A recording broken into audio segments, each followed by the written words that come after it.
even though it says we're not. Got it. Got it. I'm Phil. And I'm Phil. And we're live on YouTube with the Phil and Phil Show. So hit record now. We've missed that bit. Oh, Phil, you're too fast, man. I'm Phil. And I'm Phil. And this is another wonderful episode of the Phil and Phil Show. And I am live here from Patagonia, Arizona. Oh, amazing. And I'm live from Oxfordshire in the UK. Nice. Lovely. Just going to I hope my lighting's okay. Got a little skylight here. It's a little bit dark, but you're all right, Phil.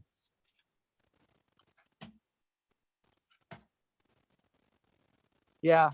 Well, it's because there's so much light behind me. There you go. Yeah, the lighting's better, but then what that does is it makes the background lighter. That's good, but then we can't see you. Know that when you're around. And I'm in this little casita here. Oh, cool. I don't know if it'll stay on. Oh, they're like the Tree of Life casitas, aren't they? No, also. And then this is the main house. Yeah, and then this is it's a little casita building. I'm not gonna go inside right now. So. Yeah, that's like the casita you used to up on a mesa, isn't it? Yeah, a little bit, I suppose. Yeah. And there's actually some people who did work at the Tree of Life run this place, so they get it. So really? I had some good conversations with them. So. Oh wow! So did they work under you then, Phil, when you were there? What were they doing? They kind of came in as we were phasing out. So as we were leaving. So one of them did stuff with the master's program with Susan. So. Oh, cool. Yeah. And I think Jared, he worked in the garden. So just what sometimes we forget we're on the show like right now, right? So just so you know, Phil used to be the manager for the Tree of Life Rejuvenation Center with Gabriel Cousins in Patagonia, where he is now. And it was also classed as one of the best yoga retreats in the world as well. And Phil was the manager, and Phil's wife, Susan, was the program manager. Is that right, Phil? Something like that. Yep. That'll do. It's close enough. And yeah, so we're talking about it because that's also where I met Phil. Was in Arizona, in Patagonia, training, and he was running our program that I was. Yeah, it's a little village. Yeah, it's a little town in the mountains. A couple of thousand people, 1,000 population. It's a sleepy town, really peaceful, beautiful health food store, beautiful, nice scenic hikes, the whole thing. So sunny weather. Yeah. Yeah, I walked into there, Phil. I don't know if I walked in once or twice from the cafe. Oh, okay. Yeah, you didn't really leave the cafe very much. 13 weeks in the cafe, apart from I went to Phoenix. No, I went to Arizona with you one day. No, Arizona. Tucson with you one day. You went to Tucson. Yeah. And then I went down to Nogales. I don't know who took Nogales. Okay. Yeah, I can't remember, but they were the 2 days out that I had in 13 weeks. and now, after being in the mountains for that long, that was just a really weird experience going back into Muggle world. It was I just felt like such a foreigner with people.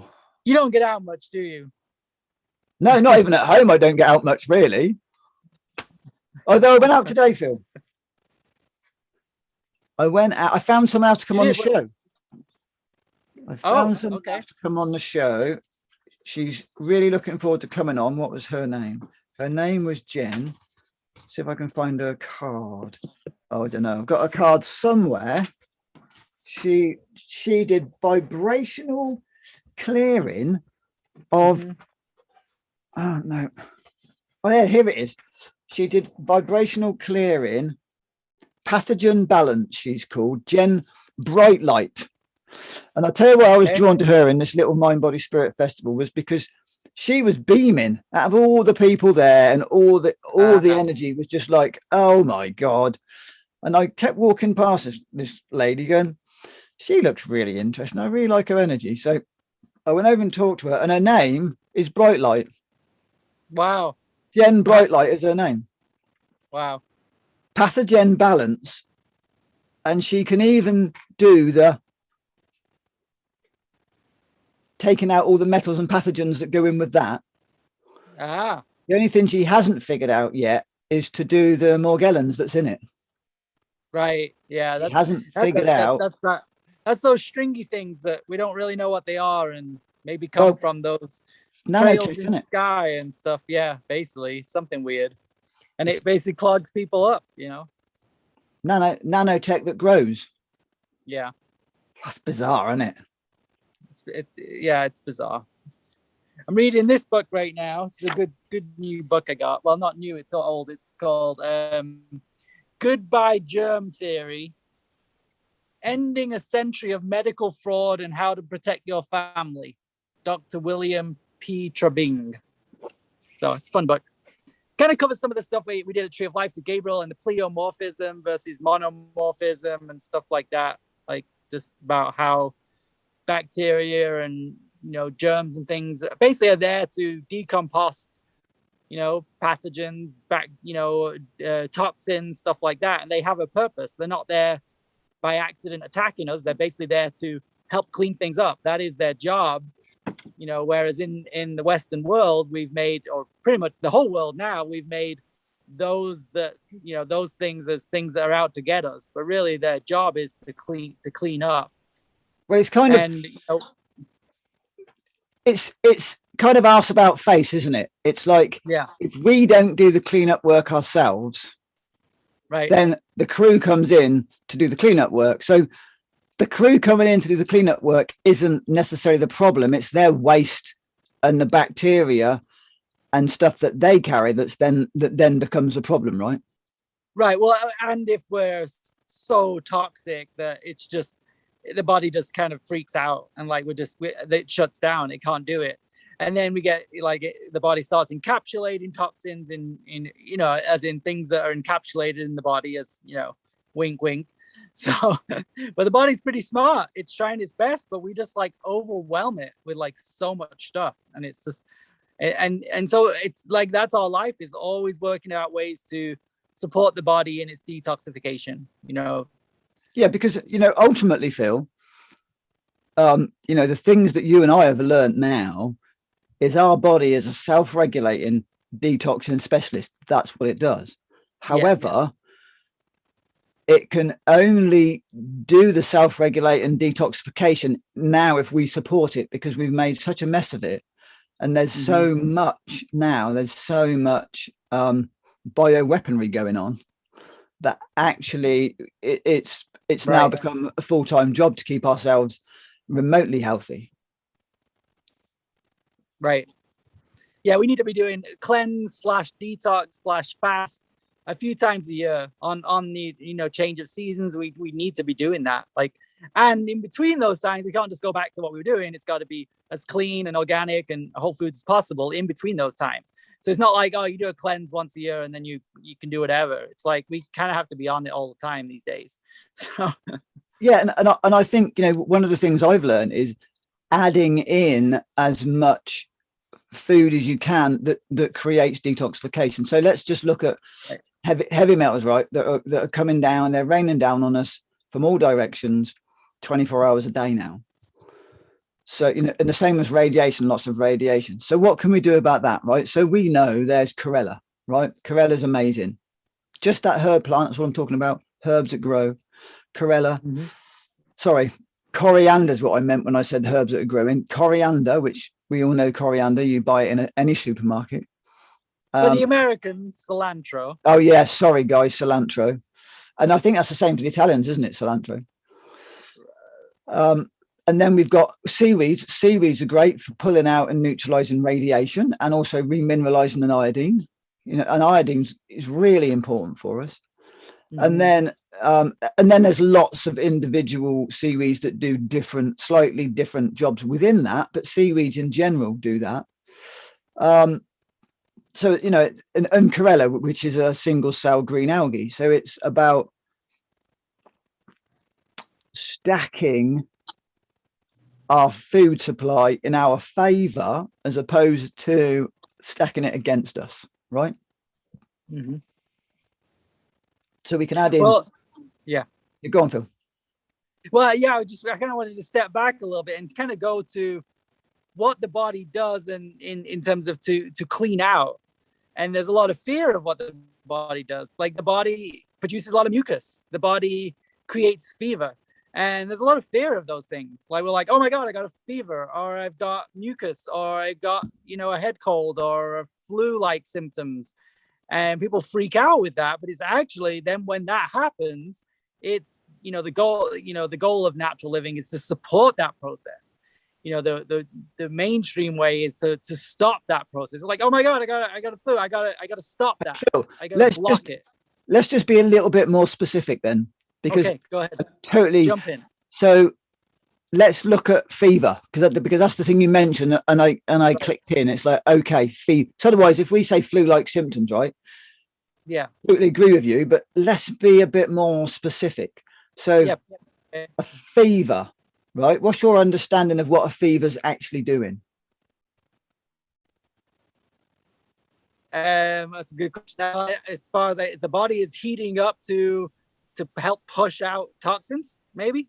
Well, so yes on that one. It's making us sweat, right? Right.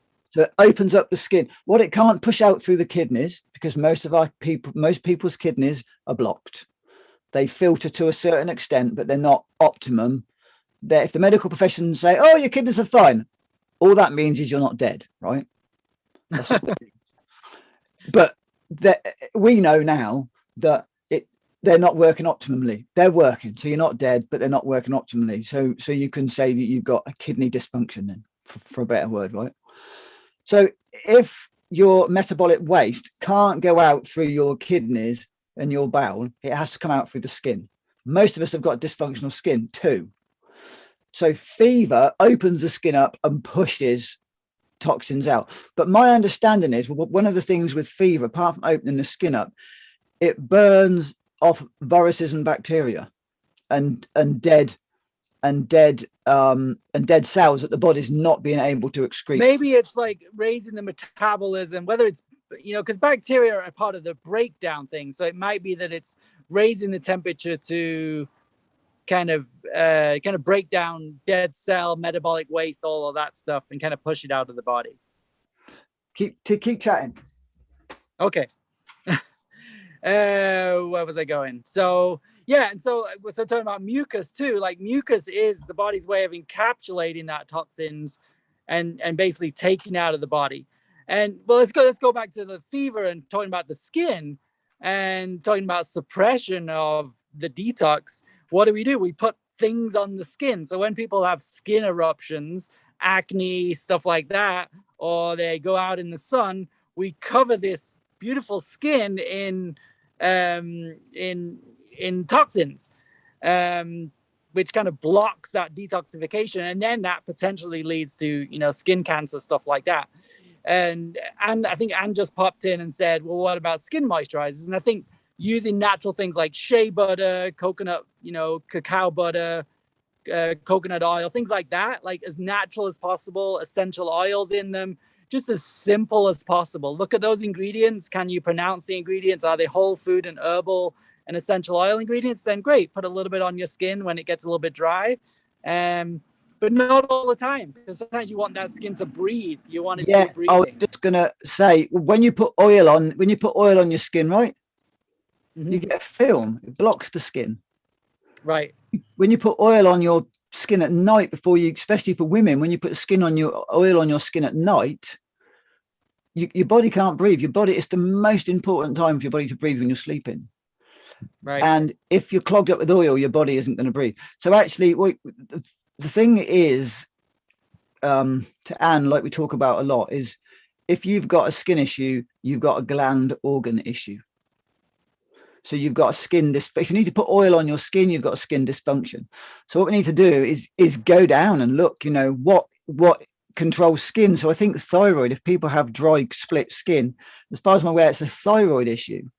So then we have to go down to the thyroid, which is part of the gland, the endocrine system, which it's a gland. So then what we need to do is, seaweeds are really important, iodine's really important. Getting that thyroid back up functioning is really important. And I'm not saying it's easy. I haven't said that. Go on, Phil. I'm looking at this. I've got this amazing book by Dr. Morse. Well, and then again, it's like it's nourishing. It's cool. Well, it's just like, it's going back to that same thing. It's like, if you're having to moisturize from the outside, maybe you need to hydrate more. So are you bringing in enough high water content things into your body, enough natural fats and oils? Are you hydrated from the inside? And that's kind of where you start with those things. And then if the skin is dry and flaking, then you probably want to do some skin brushing. You know, you've got excess dead skin that's coming off, and it might be your body detox. So support that with skin brushing and you know, and bathing in natural waters like that is going to support that process. Yesterday I went biking and I got a bunch of like scratches on my legs because I'm out in the desert, and and I put a little bit of shea butter on, and that was really helpful. So that was, you know, a useful time. Rarely put oil on my skin, but that was a useful time that I did. So here we still go. there? You're reading, huh? Here we go. Okay. If you do not sweat, your skin becomes congested, leading to dryness or inflammation. Many females have this problem, so they use moisturizers to make the skin soft and oily again. This only adds to the problem, as these lotions add to the congestion in the subcutaneous layers of the skin. Right. Congestion and toxicity block the skin's oil ducts and exit pores, making the skin dry and scaly. The health of your skin is an internal issue, not an external one. In other words, a healthy body inside means healthy skin outside. If you must feed the skin externally, use pure, raw, organic grapeseed oil or olive oil, or mixed tocopherol vitamin E, jojoba oil, or pure essential oils would be advised. Right. That's kind of what we were talking about. Yeah, if you have a hypothyroidism, which is 60 to 70% of the population does, you will have a difficult time perspiring. The thyroid gland affects one's ability to sweat, either making you sweat too much or not enough.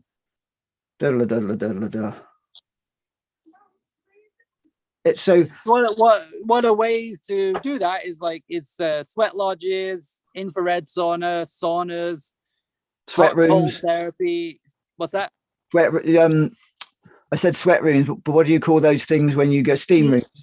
Steam rooms. So all different ways to like flush out those pores, just using water, just using natural water and yeah. Where'd you find that? I don't know. I think is it on you? Like, I mean, I know that the UK is fighting fluoridization right now, which is always fun. So, are we?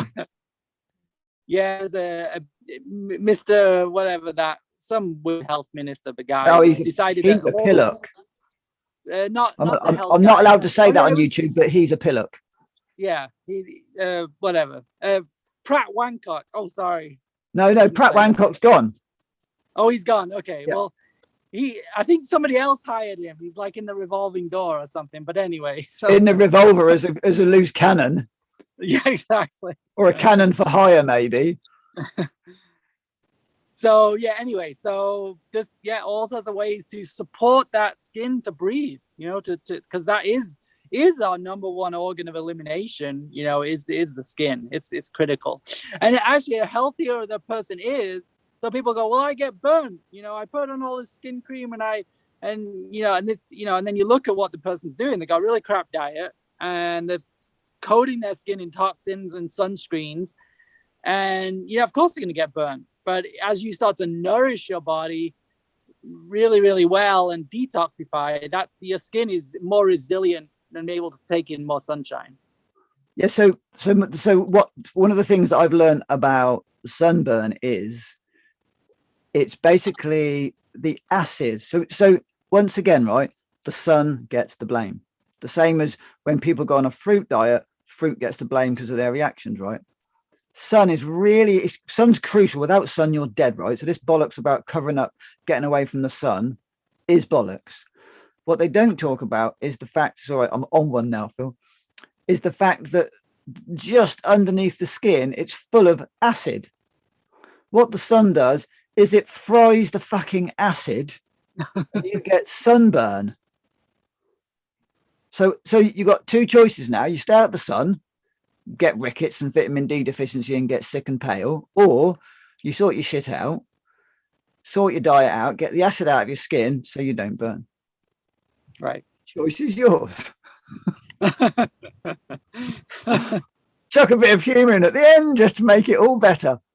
Fevers. Right. Thermotherapy. Okay. Fevers are a natural process that the body uses to eliminate toxins quickly, including pus, mucus, parasites, and even unwanted cells. Your skin is your body's largest eliminative organ. So get that. Your skin is your largest eliminative organ. It does more than your kidneys, lungs, and your bowel.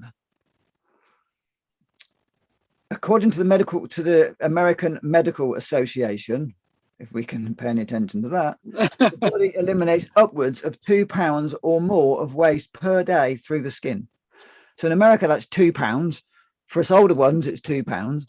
And for the younger ones, it's about a kilo. If you want to talk French or something, I don't know what on earth that language is, but anyway, it's not English. Kilos. Oh, yeah, Phil, we're going back to pounds and ounces in England. Woohoo! Wow, really? Yeah, we're getting our proper measurements back. And all that other man-made crap can go where it wants to. I like that.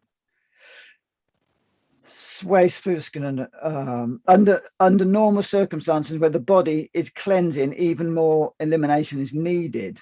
Most adults will develop fevers under or around 103 Fahrenheit.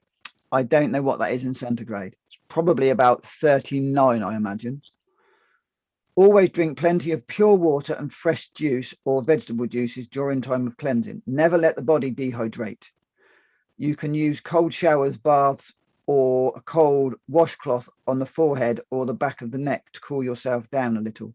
Children, this is interesting, can normally have fevers of 104 to 105 Fahrenheit, so don't panic.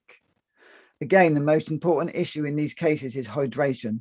Many parasites are killed during these high fevers. So again, right, these high fevers are getting rid of parasites, our internal viruses, bacteria. Basically, a virus. So, like, there's a lot of misconception about a virus. Basically, a virus. Go, Phil. Go. Just like it's just dead material. It's just dead cells.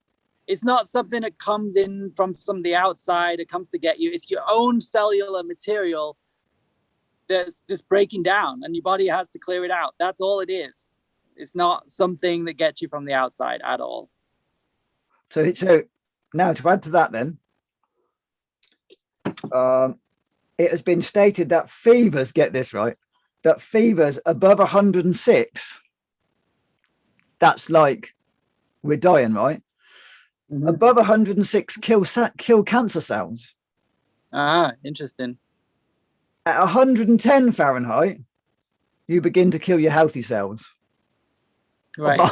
I can even imagine being 110. That would just like, you just combust, wouldn't you? You just fucking melt, man. You'd have to get someone just to hose you down, wouldn't you? Like, right. Let's go water. No, so I wonder why that's happening at that point. It's just like the body is just so overwhelmed with toxins. So sometimes there is a time to slow this process down.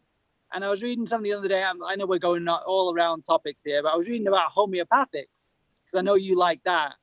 And basically, my understanding, and you know a lot more than me about homeopathics, is there's kind of two homeopathic directions. One is kind of to slow the detox down, and the other one is to kind of help it detox more. That was kind of what I was reading the other day. So sometimes you want to take it's just like too much. It's like it's just too much detox. And then the other one is I want to support this detox. I want to help it get out. So like one time is like, I need to get back to work tomorrow. I got to take this homeopathic to slow this process down. Okay, yeah. The other one is like, I'm off for the week. I just go for it, which is pretty much what you do all the time, Phil. You're like, I'm going to go for it. Like, just burn this stuff out, you know? So get the shit out, man. But the mainstream thing is mostly like, we got to stop this. We got to stop the fever. We got to stop the detox. We're going to stop this process. We've got to stop the pain. And what happens with that is we push it down. We suppress that deeper into the cells, deeper into the organs. And what does the body do? It encapsulates that in, tumors and cancers and things like that, weakens the organs, and we get more and more accumulation of toxicity within the intercellular fluid, the lymphatic system, and then eventually popping into the blood and all those things. So, well, once the lymphatic system's stuffed, the next place is the blood, right? Because right. So for people that don't know this, the lymphatic system is 3 to 4 times bigger than the blood system. It's where all the acid and basically all the shit goes to be sorted out. It's a sewer system, basically, right? Yeah. So the lymphatic system is the sewer system. The blood system is the kitchen. So if you imagine that the lymphatic system is the toilet, and the wash hand basin, the bath, whatever, and the blood system is the kitchen. It's the nutrient. It's the carrier of nutrients. So it's about getting nutrients in, and then what it does is, as it goes around, it dumps the toxins into the lymphatic system. When the lymphatic system is backed up and blocked, clogged, hardened, not dysfunctioning, which in most of us it's dysfunctional, then the blood can't get rid of the toxins. Then they get pushed into wherever they can get pushed into. They get pushed into organs, they get pushed into glands, and then this causes dysfunction. So actually most diseases, let's just break that down into 2 words, right? Dis-ease. It's really bloody simple. There's dis-ease in your body. So I said to my mum the other day, Mum, why do people, if doctors are healthcare providers or healthcare professionals, why do you go when you're sick? Why the fuck would you go to a healthcare provider if you were sick?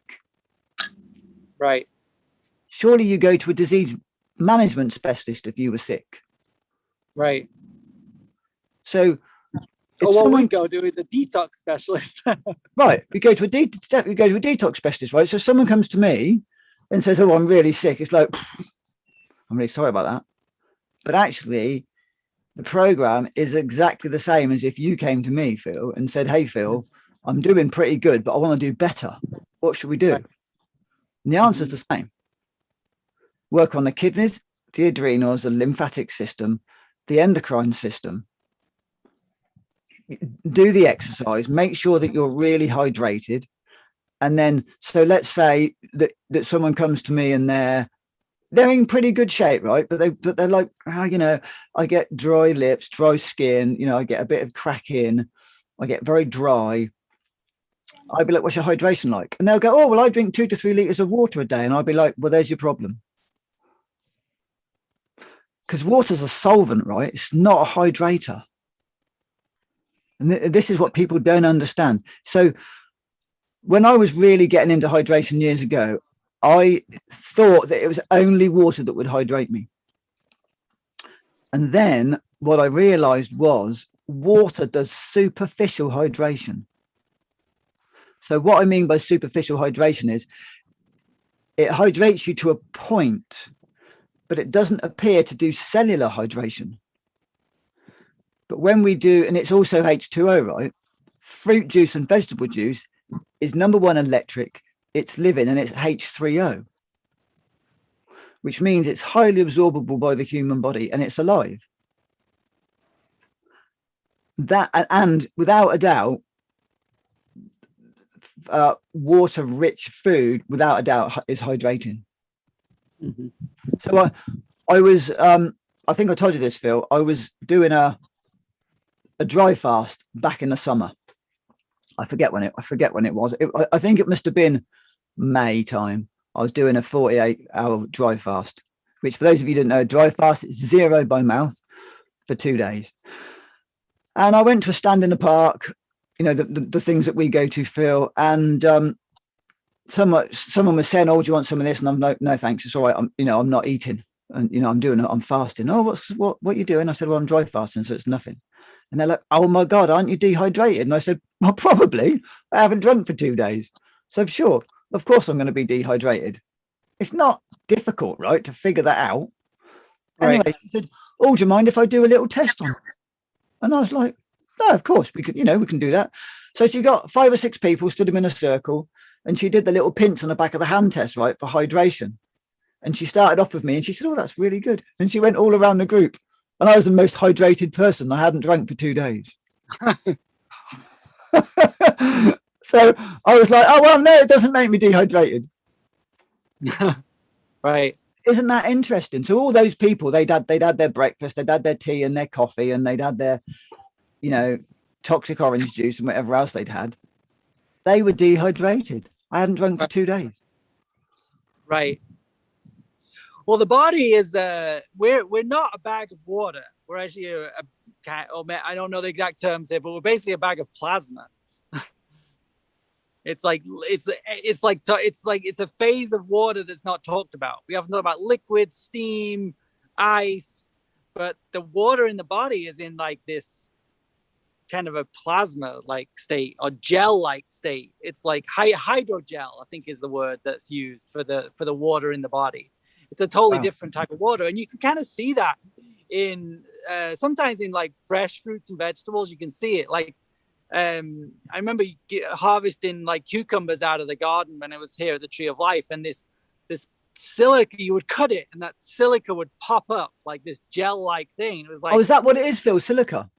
Well, it's like silica like gel, like I don't know exactly, but it's not like you squeeze it and this water comes out. It's a whole different thing. Or when you make fresh juice, like it's not the same as water. It's different, And that's why we add lemon or citrus to water that can help with the hydration too. Instead of and some water is a little more hydrating than others. Like so, distilled water is it's very cleansing, because it can pull stuff out. But long term, it's actually dehydrating because actually demineralizing, dehydrating. But it can be useful in a cleanse phase, right? Well, I just want to add there, Phil. My understanding of distilled water with the demineralization is it appears to pull undigested minerals out of the body. Okay. That pulls them out of the joints. It takes all of the like free floating minerals that aren't utilized by the body. So the undigested, like table salt, like additives in food that end up as salt somewhere, or the calcium that the body's pulled out of the blood in order to try and because the blood pulled calcium out of the body to stabilize itself, it then has excess and therefore has to get dumped somewhere, which is arthritis and bone spurs and things like that. So what distilled water does, in my understanding, is it pulls the undigested, unutilized minerals out of the body. So again, for detoxification, exactly. Mm-hmm. Well, I agree on that, and I think maybe if you did it all the time, it may not be good. But I'm not sure. It's a good question. Yeah. Well, one of the other things with distilled water that I love about it, of course, is it's basically 0 point. Right. So it's hungry because it's got no identity to it. So if you make herb teas with distilled water, it just goes and sucks up all the nutrients into the water. So I think for a carrier of nutrients, I think distilled water is really important. Right. I mean, the times I've gone out and had fresh spring water right out of the spring, it definitely felt like my body sucked it in. So if you have a lot of water, sometimes it might slosh around in the belly. Whereas the times I've been to spring, I felt like my body sucked it in. There was a different experience in my body. Maybe that's the way to say it. Did you find though, Phil? I don't know if you paid this much attention to it or not, but did you find it was absorbed into your body before it hit your belly? Maybe, yes. It's a good question. Because I noticed when I really paid attention, I could feel the water being absorbed through my digestive tract before it even got to my stomach. Yeah. I mean, you wonder whether fresh spring water, as it's coming out, is that really water or is it something else? Is it more like plant water or something? It's coming out of the earth. It's it's been energized, and it's a whole other level. So for sure, it's a whole, it's fresh spring water is a whole nother level. However, I think it's still nothing compared to plant water. Right. Well, hydrating with fruits and yes, and vegetables. Well, because of it's because of the colloids, isn't it? You get colloids in living water. So you get one of the things that science doesn't allow for, which I like to call, is magic. So when you've got living water, it's full of that magic element that science goes, oh, well, it's no use, is it? It's like all that DNA we've got. Oh, well, we only use 2% of our DNA. The rest is junk. Of course, it's not fucking junk. You don't know what you're talking about. It's not junk. Right. They don't know what they're talking about. Well, because they can't figure it out. About the body, most of what they tell us about the body is wrong. Biology, cellular stuff, it's all wrong. It's all just made up. Because what they've done is they've taken cells. I was just reading a book on this the other day. They take the cellular material, they take the liver out, they grind it up, they stain it, and then they put it in a microscope and like, look, this is what the liver cells look like. But really, they don't know. They don't know what cells look like because there's no way to know because it's a living thing. You can't take that out of the body and put it in a blender because they macerate it and then they stain it and then they put it under a microscope and like that's not the living organism that we are. It's like it's beyond that. So, and also, Phil, to add into that, right? All of the research, all of the medical research is done on dead, dying, or sick people. Right. So how the fuck do they know what a healthy body functions like? They have no clue. They know what a dead, sick, dying body looks like, but they have no clue how a healthy body functions. They have zero idea. So when, I start talking to people about what's going on in my body now, it's like, wow, really? And it's like, well, yeah, you just clean it out, you listen to it. Right.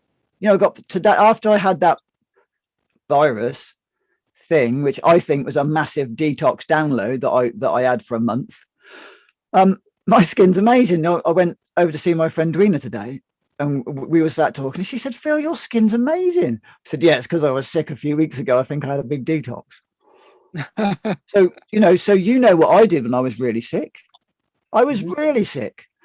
So I took homeopathy, drank juice, stayed in bed.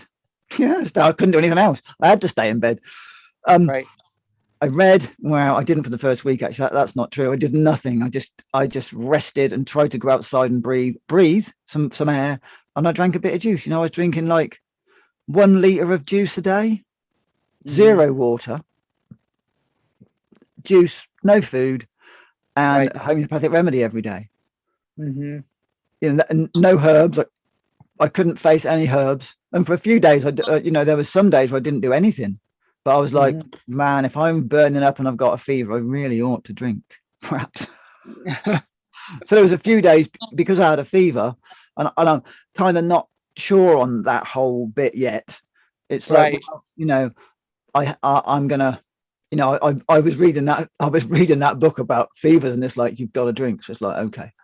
And I think when we're going through that, it's good to reach out to friends because sometimes our kind of brain shuts down. We're like, and some of it is where we just need to shut down and just go to sleep. But we kind of do need to connect in with friends and not try and do it on our own because it is an intense time. So I so wish I've got a citrus press, right? And I hurt so much that I couldn't press an orange. I had to get both hands like that to try and press an orange. Then I got my head on my hands to try and push the lever down. I was so weak and in so much pain. It was just like, fuck. I just wish I had someone to make me a juice. But every day I had to get up and but I was squeezing 12 oranges when you can't hardly walk. It's a lot of oranges to squeeze, right? And Annie and Nick must know how hard it is sometimes on the lemon, on the citrus press. But I only did one. I just didn't have the need to do anything else.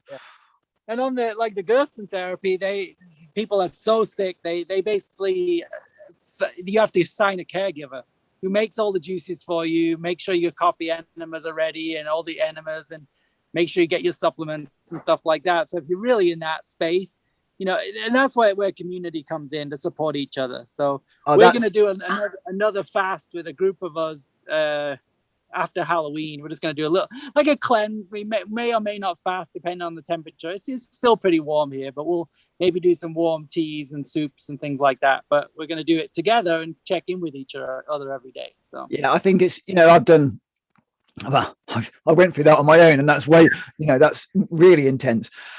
But it's, and in the beginning, it's so important to have people to show you what to do, to hold your hand, to do it for you, whatever, oh, I haven't got the time, I haven't got the energy, whatever. It's true, right?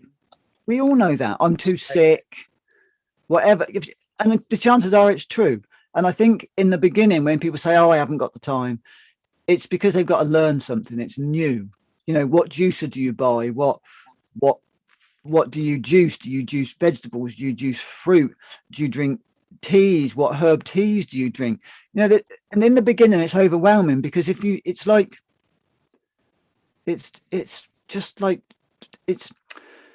learning a whole new way of life. But the most difficult part is you've got to almost unlearn what you've already learned, because it's not just about if you're learning something brand new that you've got no concept of at all, I think it's much easier. But when you're trying to learn a new thing that isn't new, because it's actually just a different thing to what you're doing, and I think that's the hardest. And there's so many belief systems and ideas and so many doctrines and nonsense around diet and what's right and what's wrong and blah blah blah blah blah, and you've got all that to deal with. And people think it's just about making the juice. Well, on a level, it's just about making the juice. But on another level, it's all of that mind nonsense that comes in. And actually, 9 times out of 10, it's the mind nonsense that's tougher than the doing of the thing. Right. So it just, when we think about somebody starting, made me think about your enzymes that you have there, of like, as a very useful tool for people to begin. Like, that can be a first step, is getting those enzymes in. So why enzymes, Phil? Why are they useful? Enzymes. Well, where do we start with enzymes, man? So these are digestive enzymes. They actually come from the US. So I import them into the UK. This brand's made by a guy called Lou Corona. You can check him out on my YouTube channel, which is The Raw Builder. And every video I can find of Lou Corona on YouTube, I've got on my channel, Phil. So digestive enzymes. We ought to do a show on enzymes. I'll get Phil on from he's the manager at the facility, Phil. Oh, cool. Digestive enzymes. So what happens is, with cooked food, they have 0 enzymes in. You start to lose enzymes at 118 Fahrenheit, which is about 42 degrees centigrade, 43, something like that. You start to lose enzyme activity after 130 Fahrenheit, which is going to be about 50 centigrade. You've got 0 enzymes left. There's none. So each food product, I haven't got a food product here, but let's just pretend this is an apple. It's not an apple, but let's pretend that's an apple. Strange looking apple. It's actually frankincense. My friend, that's another whole story. Ooh. That's actually frankincense, and it's some of the finest grade frankincense on the planet, Phil. Ooh, I love frankincense. I might get that guy on to talk about his products one day. Sure. So that's an apple. It's not frankincense. That's an apple, right? So an apple comes with its own apple enzymes. And if we have a stewed apple or a baked apple, for example, I know you don't cook apples much, or apple cake, apple, well, I suppose we do, apple cake, apple pie, stewed apple, then there's no enzymes left in it at all. So the apple goes in the body, and this applies for any food, basically. Let's keep it simple. Any food basically comes with its own enzyme collection, so they're called food enzymes. The food goes in the body, the enzymes they mix with your enzymes, and they help to break down. When there's 0 enzymes, then we're kind of in trouble, because the next thing that we have to do is we have to create, our pancreas creates then digestive enzymes. So not only have we got to make a few digestive enzymes to deal with what the apple now didn't have in the first place, but it had its own enzymes. So we put a few more in to cleave out the proteins and things and to get what it needs. So over time, from eating a cooked food diet, and this is all cooked food, not some, all 100% of cooked food, the body then has to create the enzymes. So you imagine meal after meal, snack after snack, food after food after food after food, zero enzymes. So what then happens is your pancreas has to create digestive enzymes every single time you eat. So what happens is the pancreas starts to get tired, but it's also overworked, which means it enlarges. So most people's pancreases are 2 to 3 times the size that they're supposed to be. Did you know that, Phil? Yeah. 2 to 3 times the size that they're supposed to be because they're so stressed out. So the pancreas, as we know, is related to diabetes and insulin, digestion. It's a phenomenal, well, every organ's a phenomenal piece of kit, right? So that's why digestive enzymes are really important. The other thing is from mass farming. So Lou Corona was saying, and this is what most people say, is because of mass farming, there's very few, if any, enzymes left in the soil. Now, I was talking to a surgeon at the John Radcliffe Hospital in Oxford a few years ago, and we got talking about this subject. We was at a local farm shop, and he said, "I don't know if that's actually true, Phil." And I said, "Okay, go on." So he was 3rd generation South American medicine man, and a surgeon at the John Radcliffe. So I was like, "Okay, let's chat about this then." And he said one of the things that suppresses enzymes in the soil is heavy metals. So whether they're not there or they're suppressed, the end result, right, is exactly the same. There aren't any. Right.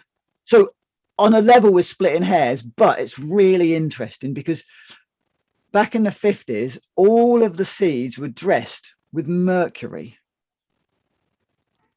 to stop them from, it was a preservative to stop them from going moldy. Well, you spread that all over Britain in all the fields. You got no enzymes. It's probably going to sterilize the seed too. Sterilize the soil, the whole thing. So I want to add to this a little bit, just in terms of like the digestion. I think so. You got a steamed apple or whatever, you use that as an example, and yes, the body's going to use some enzymes. But if you've got then going, I don't know, just a crazy example, you deep fry that apple, whatever, or something ridiculous. I don't know if people deep fry apples, but they probably do. Deep fry them in chocolate or something. Anyway, that Phil, let's just talk about potatoes. Let's talk about potatoes, right? Because that's something that actually everyone understands, everyone knows. So a potato comes, if we're lucky, and all the enzymes, and there are still enzymes left in the soil, the potato comes with potato food enzymes to digest it. When we cook that potato, 0 enzymes, so we have to produce our own from our pancreas, right? And now this is a bit that Phil was talking about, because we can do deep fried potatoes, right? We can, yeah. I wouldn't necessarily eat a raw potato though, but anyway. So say you steam a potato, that's going to be, your body's going to, he's going to have to work a little bit harder. It's going to have to produce some enzymes to break it down. Body's going to, if it's, it's going to deal with that. Okay. But if then you deep fry that in, some hydrogenated oil, the body's going to have to produce a lot of enzymes. So what are enzymes? Enzymes are a catalyst. They basically help all processes. This supposedly, who knows how they prove this, supposedly thousands of different enzymes in the body, and without enzymes, the body wouldn't do the processes that it needs to do. I think they say there's 3,000. The body produces in total 3,000 enzymes. Right. So those are what we call systemic enzymes. So now we're talking about the food enzymes or the digestive enzymes. Well, let's just go in there then, Phil. So there's 3 types of enzymes, right? There's food enzymes that Yep. come with the food. There's digestive enzymes that we create. Right. And then there's proteolytic or systemic enzymes, which the pancreas creates, right? So going on to what you were saying about the proteolytic and systemic enzymes is proteolytic or systemic enzymes. Let's call them proteolytic enzymes. That's what the pancreas's job is, to actually produce proteolytic enzymes, right? They are the ones that then go systemically throughout the whole body to clear away undigested proteins, carbs, fat, minerals. I can't think where else the next one is, but anyway. Yeah, it's just breaking excess stuff down and helping, and then helping it get out of the body, breaking it down into small enough particles to get it out of the body. So yeah, so if the pancreas is busy producing digestive enzymes for the food, it then can't produce the proteolytic enzymes, and that's actually the real problem, is not being able to produce the proteolytic enzymes. Yeah. Well, to detox the body and to break down that highly processed food, then it just gets worn out, basically. And then people are like loading the body up with tons of isolated sugars and stuff like that. The pancreas it's kind of a cascade of events. And I think that kind of answers, there was a question there, I think from Yvonne about kind of excess. I think it's more that we overwork the pancreas in so many ways. It's probably the answer to that question. Phil, do you want to? I don't. Let me read and see if I can make sense of it. Can excess enzyme production by the pancreas? Can excess enzyme production by the pancreas be responsible for pancreatitis? Yes, absolutely, it can be, because remember, itis is inflammation, but also starch. Starch really overburdens the pancreas. So starch, but isn't it?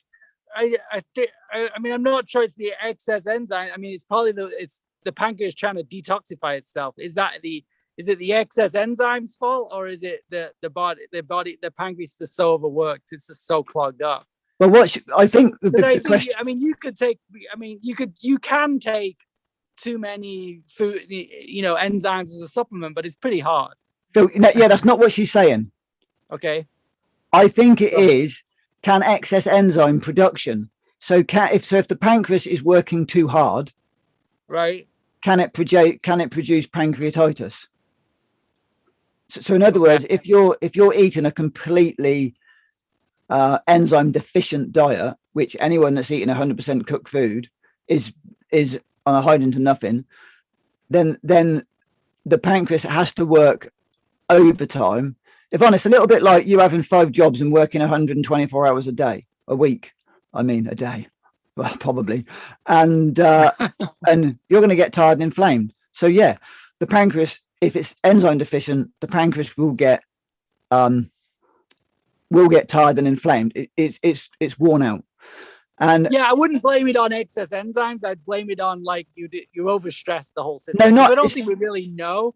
Like, yeah, but she's not saying. She's talking about it if it has to create a lot of enzymes, is what she's talking about. Well, basically, if it has to work so hard, maybe that, to me, I think that feels like better terminology. Yeah, it's basically it's knackered because it works too hard.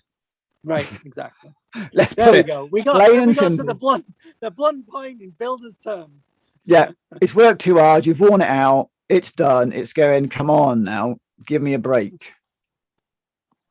So pancreas loves orange food, loves sweet potatoes, carrots. My dog has had she has a low-fat diet now, but would a raw meat diet be better, as natural uncooked food would presumably less stressful on the pancreas? The trouble is now all of our pets are fed a shitty cooked food diet with the shittiest of things that are left over. So there's hardly any nutrients, there's no enzymes, there's nothing living in it at all. So your dog, anyone's dog, is going to get the same diseases as human beings. This is what's happening now. We're feeding our dogs, pets, cats, ferrets. I killed my ferrets from giving them a crap diet. I didn't know, but I did. So pancreatitis, yes, it is. I mean, I would give my dog, if my dog had that, actually, I would give it digestive enzymes. Absolutely, 100%. I give it 2 or 3 with every meal. That's what I do for it. And I mean, if you go online and look at the raw food, the dog raw food diet, I think there's some really good suppliers. Cool, let's chat another day. That's ended that then. I'm going to finish this little bit. So there's a great raw food dog supplier in Cardiff, and I think there's one in Bournemouth, and they're brilliant. You know, they've got it. It looks great.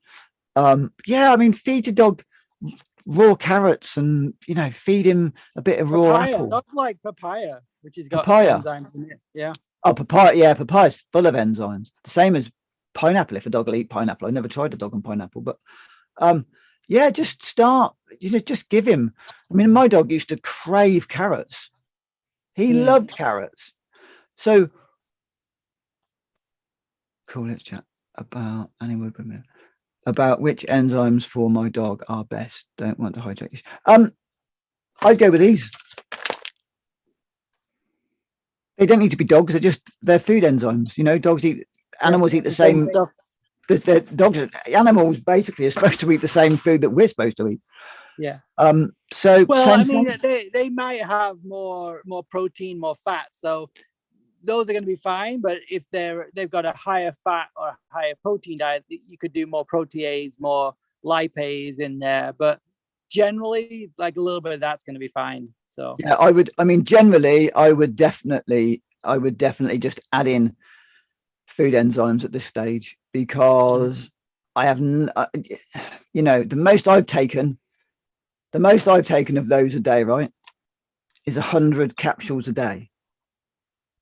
So if you were going to give your dog 5 or 6 capsules a day, do you know what I mean?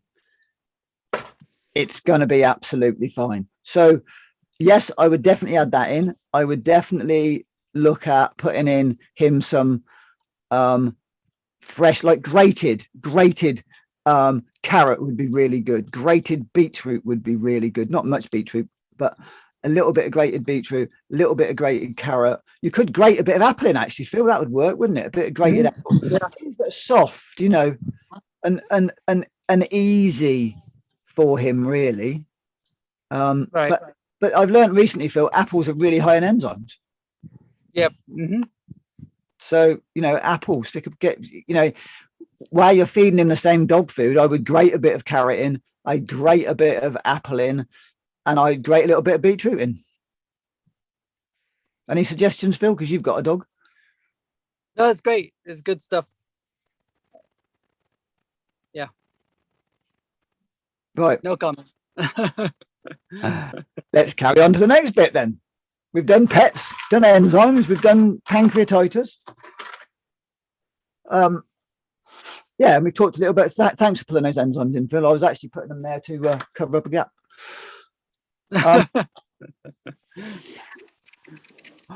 Yeah. God, we've been all over the place today. We've travelled far and wide. The detox tea is our favorite topic. Oh man, I think yeah, I got into in these times, it needs to be everybody's favorite topic. We need to learn about detox. We need to learn about enzymes. We need to learn about what's going on in the body. Like, people don't understand. I think that's why people have been so sucked in during this time of craziness, is because they don't really understand what's going on when they don't feel so good.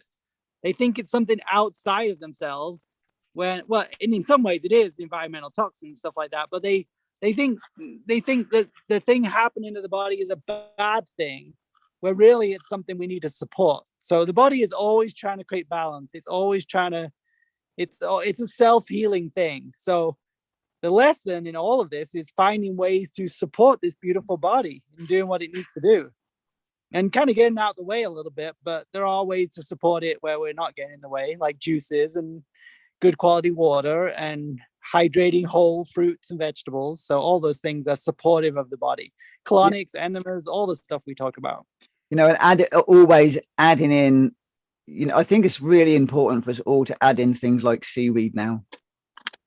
Seaweed, sea moss, all those kind of things. I mean, we should all be eating them, certainly on a weekly. I eat them every day, but certainly on a weekly basis. I think we all need to be taking seaweed seriously as a, you know, as a food source, a supplement, whatever you want to call it. Really, in a capsule, I suppose it's a supplement, and in a food source, it's going to sprinkle it on your food. So, right. My sister can't stand seaweed, bless her, but we'll figure out a way around it for her. Maybe we'll get some encapsulated or something. Maybe she'll get used to it.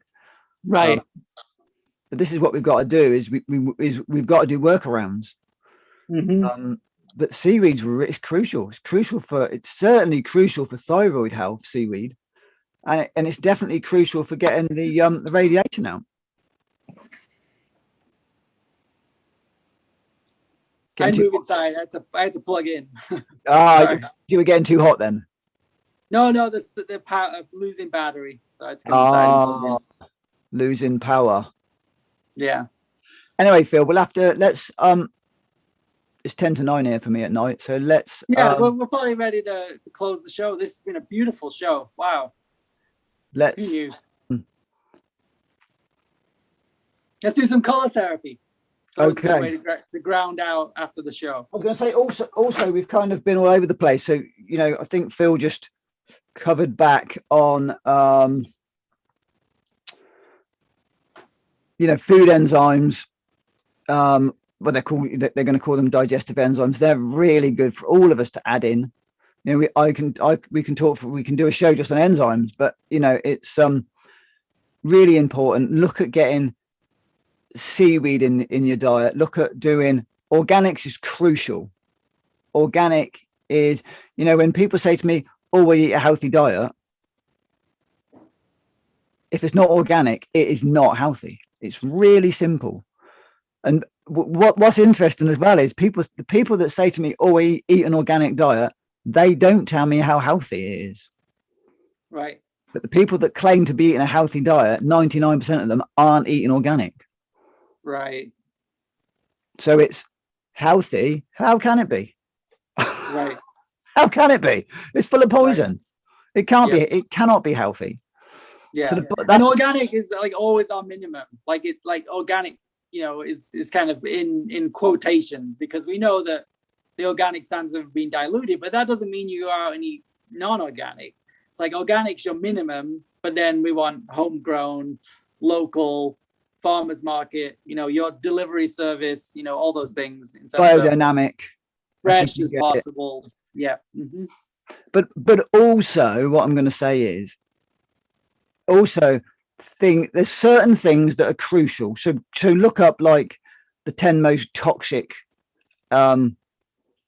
natural foods, or look up the 10 best natural foods, because certain things you can get away with. So coconuts, there's no trace of any pesticides in a non-organic coconut inside. They don't get through.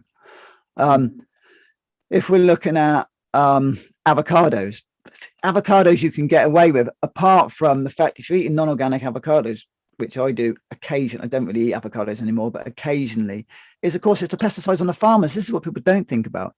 In the third world countries where the farmers are spraying pesticides on their food, they're getting poisoned. Right. Mm-hmm. You know, the farmers are dying of horrendous diseases, so we can have non-organic produce.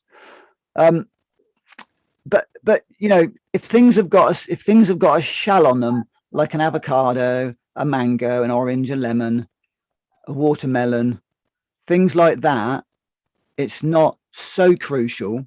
But of course, for me, if there's a choice between an organic or a non-organic watermelon, I will go for the organic watermelon. Well, that's, you know, yeah, and yes, and that's gonna, you know, protect you from all the stuff it's sprayed on, but there are still systemic pesticides that get sucked in. So absolutely. Yeah. And you know, and learning about the fact that watermelons, there's very few pesticides that are used in the production of watermelons, which was really nice to hear. Right. Whereas strawberries and lettuce, because they got such a hard shell, the bugs can't really bite into them very easily. So yeah, it makes sense. But something like a strawberry, Oh, that's very delicate, they have to freaking douse those things, or they need to find natural ways to protect them. So imagine lettuces then, Phil. yep, exactly. So educate yourself on some things you can get away with and some things you can't get away with. But of course, and I do my best to live realistically within that. And oh wow, I got it, Phil. We got a B. It's on my hat. Brilliant. So yeah, so you've got to work within that, but we have to aim for organic. Get your hydration up. The best way is fruit and vegetable juices. Eat fruit and vegetables in their raw natural state. That's great. Seaweed. Anything else, Phil? Just to finish on a good note of adding stuff in. Oh, that's great. I don't know if I would need to add anything in there. It's fantastic. Herb teas. Yeah. Mm-hmm. I know you like your herb teas. Yeah. Really, really, really great tool, aren't they? Mm-hmm. So you're waiting for colour, Phil, aren't you? Fresh air, sunshine, nature, all the things, Wild water. Okay, Phil. Yep, good. Let's do Air Dragon. Air Dragon's nice and clear. Okay, everybody, we're gonna. Phil's just hanging out waiting. I'm waiting for my call. Come on, Phil. Okay, here we go. Color therapy. Okay, 3 sprays. Breathing it in.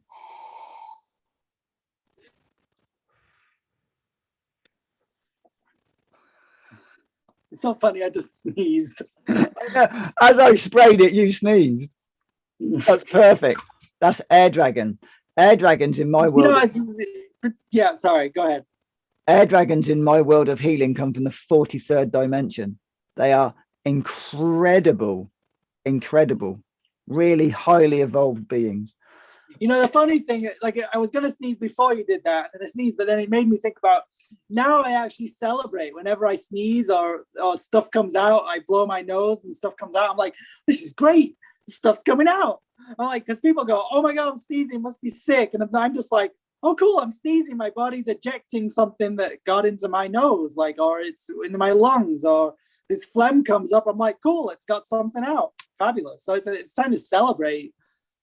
And that shifts the mindset, and you actually start to feel better because you're like, oh, my body's getting something out. And it could be just that, like, I'll sneeze when I first get to work. If there's like dust in the environment or something like that, I'll sneeze. So sometimes it's just like your body going, what's this dust? Like, get this out. It's like just simple. So yeah, anything that's coming out, well, apart from blood, that's probably not a good thing. But anything that's coming out, whether you sneeze it out, cough it out, spit it out, whatever, that's great because that's ejecting. Well, women have that advantage with their monthly cycle and getting toxins out of the body, but that's a whole other... That's a whole nother subject, Phil. We're not going to go on that. We're not going to go down that one tonight. Let's save that for another day. Rainbow Dragon Deep Teal. This is one I was drawn to, Phil. You ready? I don't know much about this one. It's a special that Priscilla made. She does a whole teal range of bath bottles and sprays. So, a couple of sprays of that. You ready, Phil? Yeah.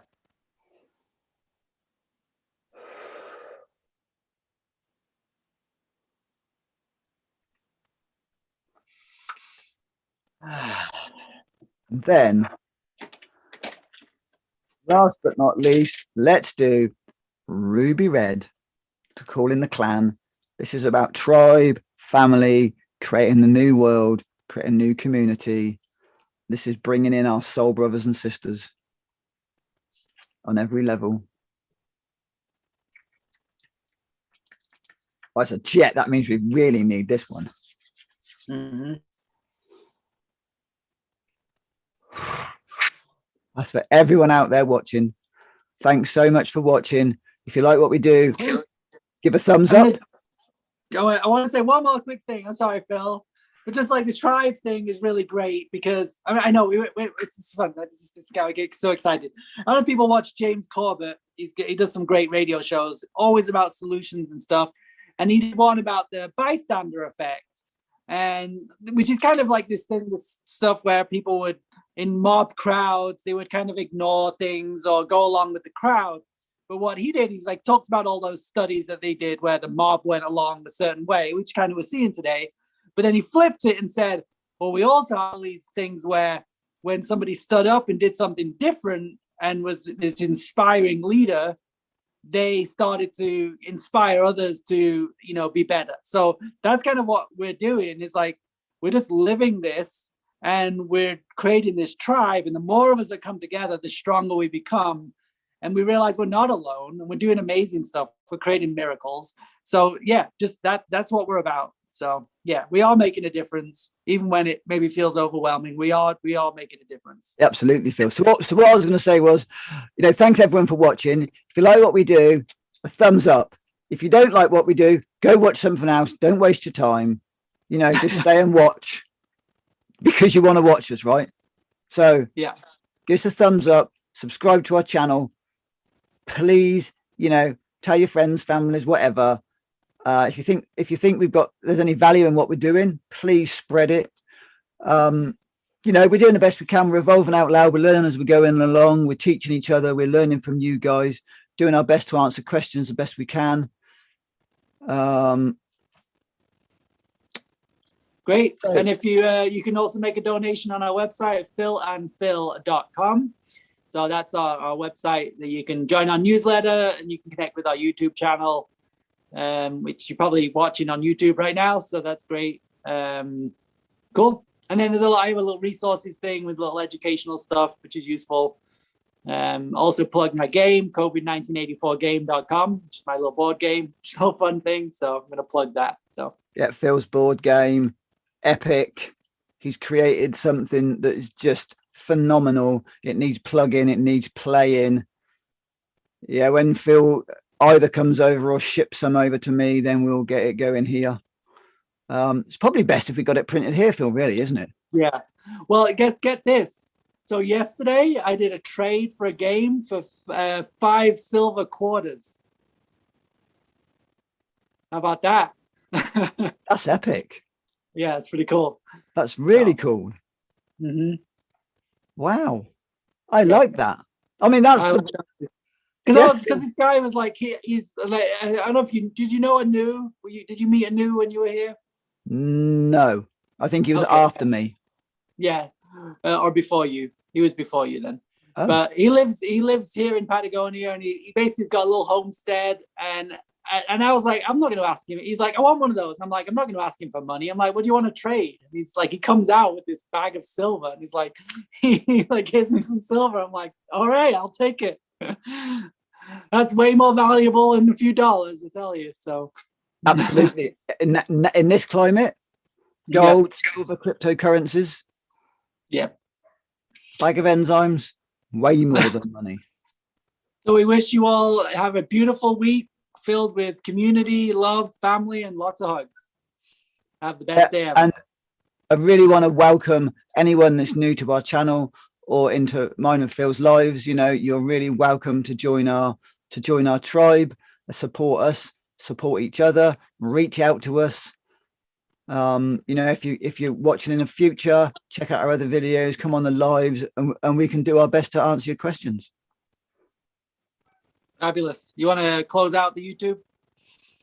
So I'm Phil. And I'm Phil. And this has been another fabulous episode of the Phil and Phil Show. Sorry. Thanks for watching, guys. Have a great night. I'm just going to close off of YouTube then. Yeah. How do I get off of YouTube Live, Phil?